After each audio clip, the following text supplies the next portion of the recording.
We are doing another project where we're layering iron-on vinyl. Because of that, I'm not going to go over each and every step here, but I will link the previous video where you can reference how to upload the SVG, resize for your project, mirror or flip your design, and then cut each colored layer.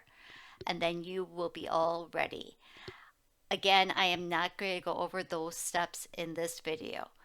Additionally, you'll reference the can holder video for how to weed your vinyl and get it ready to press on to your project. I will drop those links in the description below this video.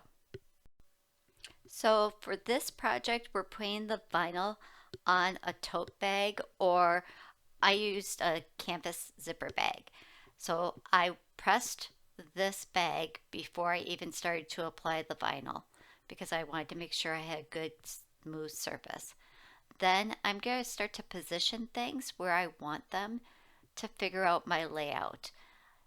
You could do the design exactly the same like we did on the can holder or on the shirt, but I decided to kind of make my watermelon design even bigger and then move the lettering kind of off to the side. And I wanted to kind of play around with that here to make sure I position things properly, but also that I wasn't running into the zipper that's at the top of my pouch.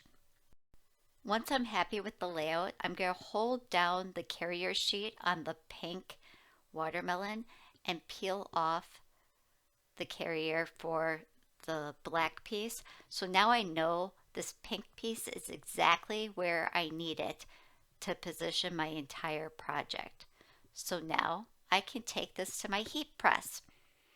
And I am making sure that my zipper is hanging outside of the heat press because I want to get a good clean press. And if that zipper's in the way, when I bring the top of the heat press down, that heating element won't be touching the vinyl and the fabric, so then my press is not going to be good.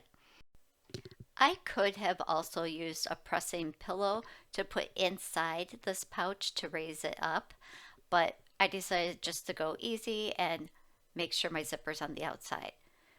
Put your piece of parchment paper down and then press. Remember, we are just pressing for a short time because we're going to be doing other colored layers over the top, and we do not want to melt the first layer when we're pressing on the other layers. So now I am going to let this cool off a little bit so I can grab that carrier sheet and peel it off. And then once I've removed that carrier sheet, allow the entire design to cool off to the touch before we start adding in our next layer. The great thing about working with an iron-on vinyl is you do have that clear carrier sheet, so you can see your design below. So you can kind of adjust and play with it. Sometimes I like to line things up on one side and kind of press it down a little bit and then smooth it as I go to make sure. And if you don't like the way things line up, you can pull up on that carrier sheet and reposition the entire piece before you go and press it. I skipped the pressing part because we all know how to press. Put it on the heat press, put your parchment paper over it, press for a few seconds. Then we look at our packaging to say, are we hot peel or cold peel? After you peel the carrier sheet, then allow the design to cool off before you put your next layer on. And just keep building. The most I've ever done is 3 layers thick. After that, it does get kind of stiff, so just be careful. Before you go, make sure to like, subscribe, and comment below. I love to hear from you.